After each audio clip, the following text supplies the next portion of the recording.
مقديشو مقديشو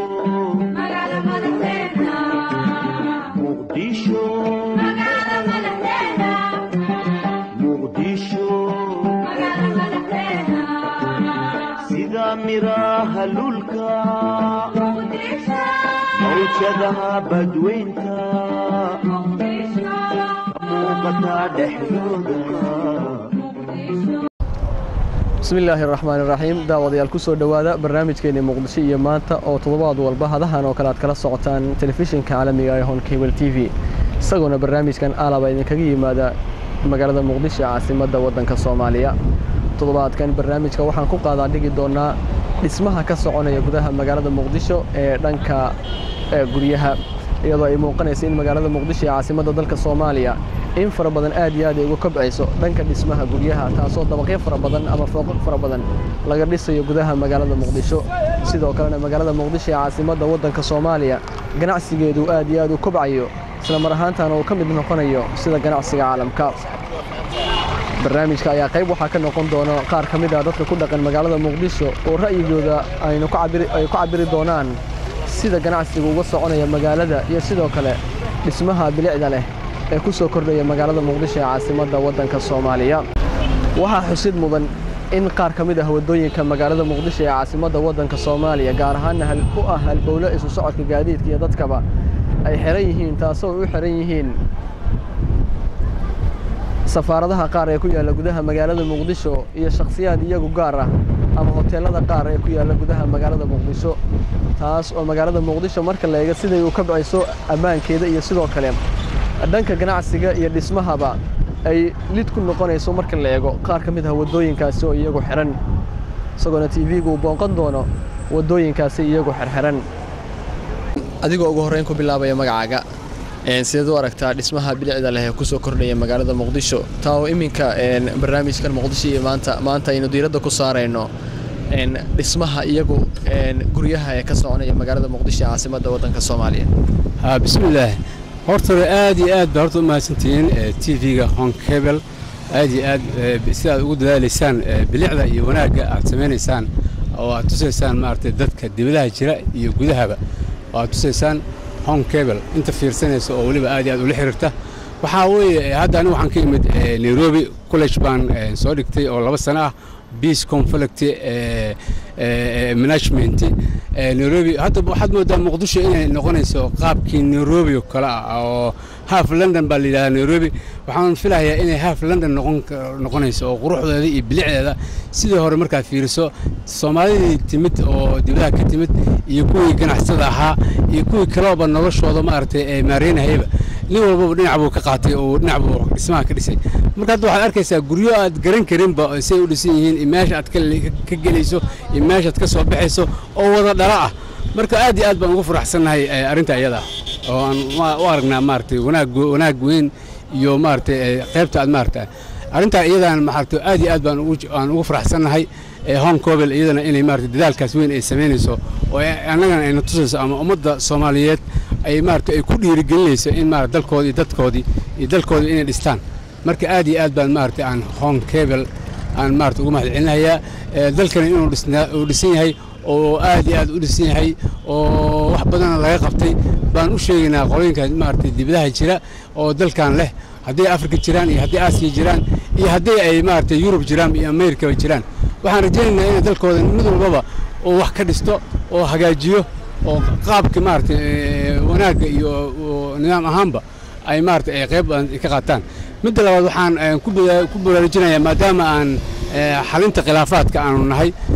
in ay dadka ay nabadgelyada ay aad iyo aad ugu dadaalaan oo qaab ahaanba ay maartay u hagaajiyaan nabadda oo ay maartay 100% ay isku dayaan inay maartay nabadda ka qayb galaan sababta waxaan dhismahan quruxda badan waxa dhisay nabad baa dhistay ma dad ma dhisin marka dadka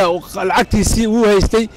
qarashkiisa uu haystay dalka dibadiisa uu jiray gudihiisa uu joogay muusa dhisin karin nabad la'aan baa jirtay marka nabadda waxaad ka dareemaysaan in maartay dhismaha ay kor u qaado nolosha kor u qaado beeraha ay kor u qaado dhammaanba maartay diinta ay kor u qaado waxbarashada kor ay maartay qayb ka qaadato marka kulli caruurta ee koriinka iyo xaqdhoorka bini'aadanimada dhammaan bay nabadda ka qayb qaadataa marka nabadda in maaragtay lagu dadaalo isla mar ahaantaana dhismahana aad iyo aad baan ugu mahadcelinaynaa Han Cable TV-gaas qaybta weyn oo ka qaadanaya baraarujinta dhismahaasi iminka idiin muuqanaya waxa uu ka mid yahay dhismooyinka ku soo kordhaya magaalada Muqdisho ee caasimadda waddanka Soomaaliya guud ahaanna qayb walba oo aad ka istaagtaa magaalada Muqdisho waxaa ka soconaya dhismo kani waxa uu ku yaalaa isgooska sayidka ee magaalada Muqdisho waxaana qayb ay ka tahay dhismooyinka iyagoo iminka ka soconaya magaalada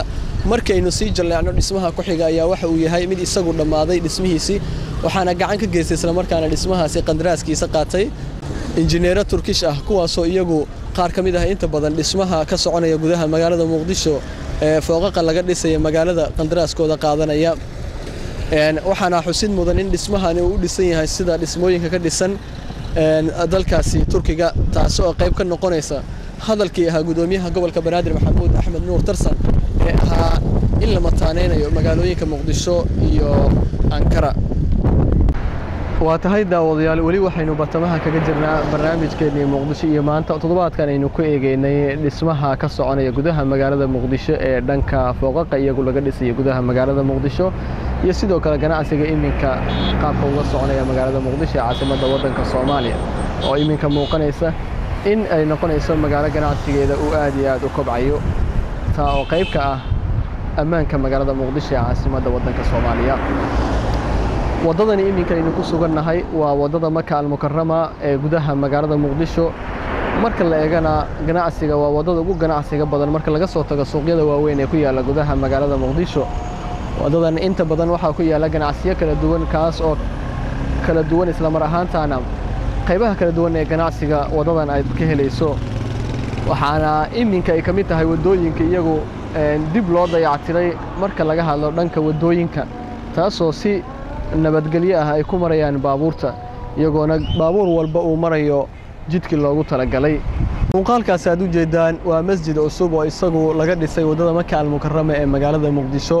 iyadoona xusid ay mudan tahay markaynu ka hadalno dhismaha ka soconaya magaalada in aynu ku soo darno dhismo walba oo laga dhisa gudaha magaalada Muqdisho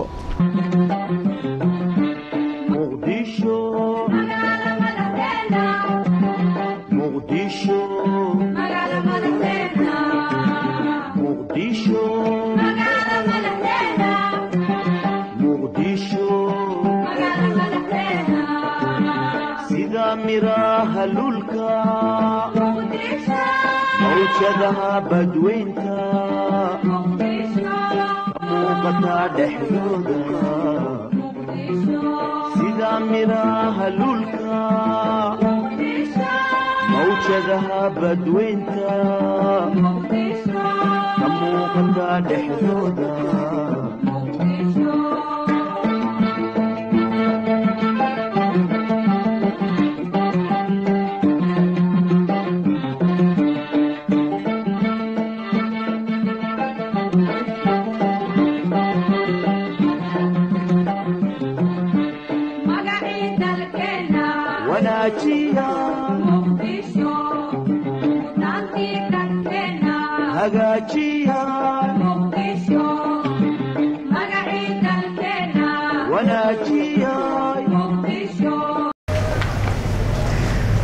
wali waxaan ku wada jirnaa barnaamijkeena Muqdisho iyo maanta waxaad ka mid tahay ganacsada ku dhaqan iyagoo gudaha magaalada Muqdisho ee ku ganacsada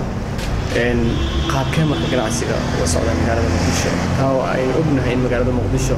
aad iyo aad dhanka biyaha sidoo kale ganacsiga aad iyo aad u socda runtii ganacsiga Muqdisho runtii maalmahan aad buu isku soo taraya runtii waxyaabo cusub oo hore Muqdisho looga baranaya ku soo kordhaya annaga waxaan nahay qolooyinkii sanadadan dambe ganacsiga Muqdisho ka furtay siiba qaybta dharka iyo dharka dumarka iyo dharka ragga iyo shoppingka iyo waxyaabaha accessorieska ee shacabku u baahan yihiin marka Muqdisho ganacsigeeda maalmahan xoog ayuu ku socdaa saan filayo wadada iminka loo sameeyay cusubna waxaan u maleynayaa qayb libaax inay ka qaadato ganacsiga waxaa jiray xilliyo ganacsigu ahaa mid aad iyo aad u liita dad fara badan baa magaalada ku soo laabanaya marka dadkaas soo laabanaya awgood ka waran socodka ganacsiga marka la eego qaabka iibsamaan dharka kabaha alabaha shoppingka aad iibsaan runtii hadda tusaale ahaan ganacsigeena kaliya reer muqdisho kaliya maaha xitaa qayb wuxuu siiyaa dadka dibadda ka yimaada alaabtii dibadda ku soo arkeen oo kale alaabaha ku iibsan jireen oo kale oo quality leh ayaan halkan u keen runtii that's why inta badan customerskeena ugu badan bay yihiin dadka xagga ka yimaada dadka localka ka waxaan filayaa qayb libaax inuu ka qaadan kara dadka dibadda ka imaanaya ganacsigeena marka haddii inta badan diiradda saarteen dadka iyagu dibadaha ka imaanaya qurba joogta qaabkee marka ganacsigeena ula qabsan karaan dadka gudaha joogo oo run ahaantii la dareemi karo dhanka jeebka aad iyo aad u codsan karo really waxaan u malaynayaa annaga nidaam policy noo deganaa jira oo standardada dadka dhowr standard ay leeyihiin populationka Soomaaliyeed dadka dibadda ka yimaado waa dad u bartay wax quality leh inay iibsadaan standardkooda waa keenaa dadka localka ah ee jecel inay qiimo jaban wax ku iibsadaanna iyaga laftigood booska kama saarno wixii ay doonayeen ayagana u keenaa laakiin priority-ga ugu muhiimsan waxaa wax wanaagsan oo quality leh dadka wada deeqsiino even iyagoo price lagu heli karo iyagoo price high lagu heli karo labadaba waa keenaa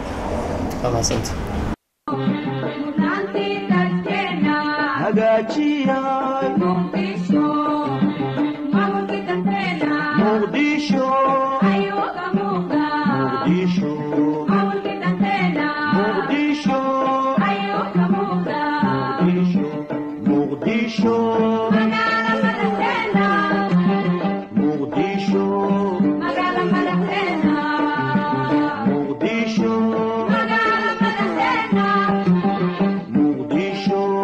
magala madaxdeena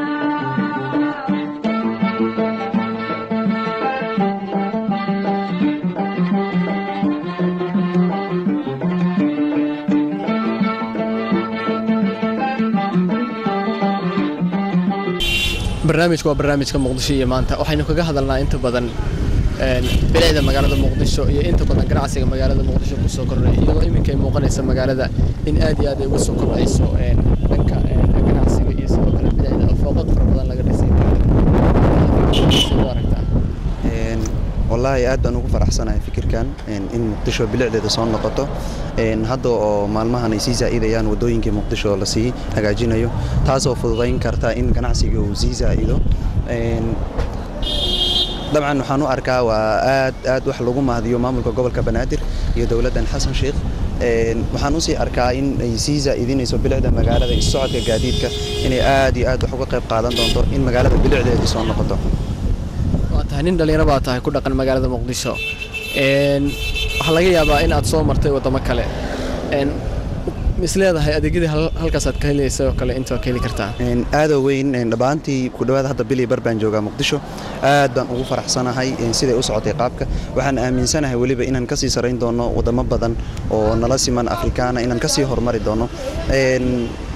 aad iyo aad baan ugu faraxsanahay wallahi in bilicda magaalada soo noqoto waan aaminsanahay inaan wadamada qaar kood ka hormari doono haddaan saan ku sii socono 5 sano dambe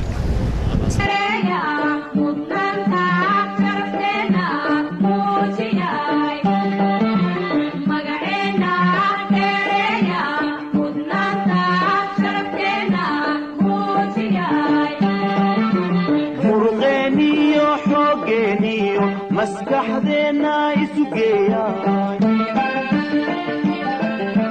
muruqeeniyo xoogeeniyo maskaxdeena isu geeyay magaaladeena qurxiyay sidii muraayadoo kale magaaladeena qurxiyay sidii muraayadoo kale sida milicda oo kale maanta adduunka ugu muuqataa sidii milicda oo kale maanta adduunka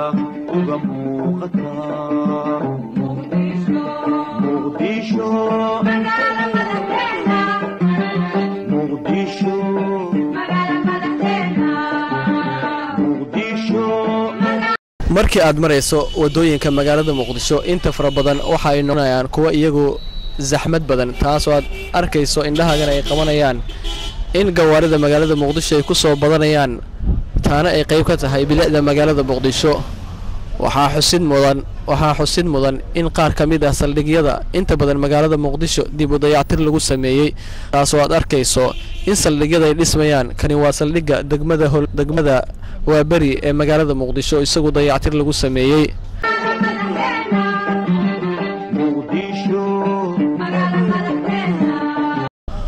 waxaa dhismaha ka muuqanaya dhankeena midig uu yahay dhismooyin iyagu ah hoteelo kuwaasoo ku soo kordhay magaalada muqdisho dhismaha iminka idiin muuqanaya waa hotelka Maka Al-Mukarrama ee magaalada muqdisho ee loogu magac daray wadadani Maka Al-Mukarrama ee magaalada muqdisho hotelkani waxa uu ka mid yahay hoteelada qadiimiga ah ee ku yaala magaalada muqdisho taasoo hotelkani uu dhisnaa xilligii dawladii hore waxaa sidoo kale inta aad soconayso wadada Maka Al-Mukarrama ee magaalada muqdisho indhahaaga ay qabanayaan dhismooyin iyagu iminka ka soconaya hareeraha wadooyinka taas oo qayb ka noqonaya in magaalada muqdisho ay bilic noqoto hoteelada ayaa iyagu qayb ka ah kuwa ku soo kordhaya magaalada muqdisho iyadoona hoteelada inta badan ay la magac baxayaan muqdisho iyo sidoo kale Soomaaliya waxaa dhanka kale ka muuqanaya hareeraha wadooyinka carwooyin iyagu laga furay qaybaha kala duwan ee hareerooyinka magaalada muqdisho taasoo iminka ay qayb ka tahay ganacsiga isagu soo kobcaya ee magaalada muqdisho waxaa hareeraha wadooyinka sidoo kale ku dhagan boorar iyagu haysiisay ugu sameystaan shirkadaha taasoo iyana qayb ka noqonaysa bilicda magaalada muqdisho dhismahaas idiin muuqanaya waa gurigii shaqaalaha dad fara badan ay xasuustaan magacaasi gurigani waxa uu ahaa guriga laga diiwaan geliyo guud ahaan shaqaalaha ay qaadatay dawladda dhexe ee Soomaaliya iminka gurigani waxaa la wareegay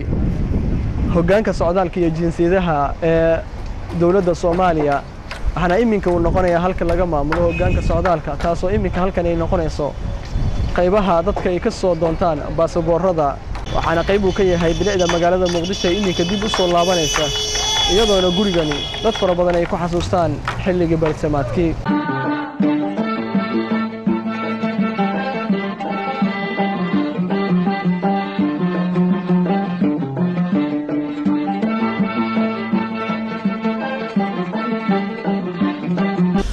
waa tahay daawadayaal inagoo ku guda jirna qaybihii ugu dambeeyay ee barnaamijkeena muqdisho iyo maanta ayaa dhismahaasi iminka idiin muuqanaya waxa uu yahay dhismooyinka ku soo kordhaya magaalada muqdisho waxaa gaar ahaan dhismahan iyagu dhisanaya shirkadda isgaarsiinta ee Somtel oo iyadu la filayo in sanadka cusub ee 2014 ay ka hirgasho gudaha magaalada muqdisho taas oo la wareegtay shirkadda isgaarsiinta ee horay u caanbaxday ee loo aqoon jiray Telecom Soomaaliya dhismahaasi waa dhismaha ugu quruxda badan iminka marka la eego dhismooyinka ka soconaya gudaha magaalada muqdisho taasoo qayb ka noqonaya in magaalada muqdisho ay la qaybsato dhanka quruxda magaalooyinka ka jira caalamka waa tahay daawadayaal markani waxaynu eegaynaa dhismaha hoteelada iyagu ku soconaya magaalada muqdisho iyagu iminka dhismahooda ay ka socdaan gudaha magaalada muqdisho dhismahan idiin muuqanaya waa dhismo isagu ka soconaya isgooska Taleex magaalada muqdisho kaasoo iminka laga doonayo in laga dhiso hotel aad iyo aad u weyn waxaana muuqanaya baaxadda dhismahan markii ay indhahaaga ay qabtaan in hotelkan uu noqonayo ama uu ka mid noqonayo hoteelada ugu quruxda badan ee magaalada muqdisho marka la eego qaabka loo dhisay waxaana xusuus mudan xilli walba aan ku hadalna magaalada muqdisho in aynu xusno in magaalada ammaankeeda uu yahay mid aad iyo aad u habboon marka la eego dhanka nabadda iyo dhismaha isagu ka soconaya magaalada muqdisho taa oo uu ka turjumayo in magaalada muqdisho ay dib u soo laabanaysa bilicdii ay lahayd ayna noqon doonto magaalo la tartanta magaalooyinka ku yaala caalamka halkani waa isgooska lambar 4 ee magaalada muqdisho waxaana uu ka mid yahay isgoosyada inta badan ugu mashquulka ah wadadan iminka ka muuqanaysa dhankeena midig ayaa waxay tahay wadada ka baxda isgooska kilometer 4 ee iyadu aada Tarabuunka waxaana wadadani inta badan ay tahay wadooyinka ugu muhiimsan ee ka hirgala magaalada muqdisho taasoo inta badan isu socodka dadka iyo gaadiidkaba u ah halbowle wadadani waa wadada isku xirtay isgooska kilometer 4 iyo sidoo kale Tarabuunka magaalada muqdisho wadadani waxaa degan safaaradda Turkiga marka aad iminka eegto wadada waxa ka soconaya dhismo haddana waxay u xiran tahay safaaradda Turkiga ee ku taala gudaha magaalada muqdisho isla mar ahaantaana gaar ahaan ku taalla wadada ka yimaata nambar 4 ee soo aada tarabuunka wadada oo dhismo ka socdaan ayaa waxaa muuqanaya in qaybta hore ee wadada dhismaha ay ka socdaan haddana laga soo booday dhismaha iminkana uu ka soconayo dhanka kale ee safaaradda taasoo iminka sida muuqataba dhagaxyo ay ku xiran tahay sidoo kalena xilligaas ayna ka soconaynin wax dhismo ah iyadoona wadada ay tahay wadada ugu isticmaalka badan marka la eego dhanka shacabka taasoo shacabka ku dhaqan magaalada Muqdisho xilliyada ay xirmaan wadooyinka halbowlaha u ah dawladda Soomaaliya iyagoo isticmaalaan gaadiidka dadweynaha marka la eegana dawladda Soomaaliya iyadoo xil iska ma saarayso in wadooyinka halbowlaha u ah dadka shacabka ah ay furto taa oo wadadani ay u xiran tahay safaaradda Turkiga ee ku taalla gudaha magaalada Muqdisho iyadoona ay tahay wax laga haboon yahay in safaarad qura waddo dhan oo isticmaalaan bulshada ay u xirnaato Muqdisho Muqdisho Muqdisho Muqdisho sida miraha lulka mawjadaha badweynta muuqata dhexdooda sida miraha lulka mawjadaha badweynta ka muuqata dhexdooda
guud ahaan daawadayaal waxaynu intaas ku soo gabagabaynaynaa barnaamijkeennii Muqdisho iyo maanta oo toddobaadkan aynu ku soo qaadanay dhismaha bilicda leh ee ka soconaya magaalada Muqdisho marka la eego dhanka fooqaqa laga dhisayo gudaha magaalada Muqdisho iyo sidoo kale ganacsiga ka jira gudaha magaalada Muqdisho waxaana xusid mudnayd in magaalada Muqdisho barnaamijka toddobaadkan aynu uga hadalnay qaar ka mid ah wadooyinka iyaga u xiran ha ahaadaan safaarado ama hoteelada qaar ee ku yaala gudaha magaalada Muqdisho barnaamijka waxa idin la socodsiinaya anigoo Cabdirasaaq Miro Dhoore waa sawir qaadista Cabdiqaadir Cabdilaahi Axmed Gacal iyo sidoo kale farsamada Cabdifataax Maxamed Hilowle taliinta ku kulmeyno barnaamijka Muqdisho iyo maanta toddobaadka xiga Cabdirasaaq Miro Dhoore inta ka qayb qaadatay barnaamijka oo idin leh sidaas iyo nabadgelyo Muqdisho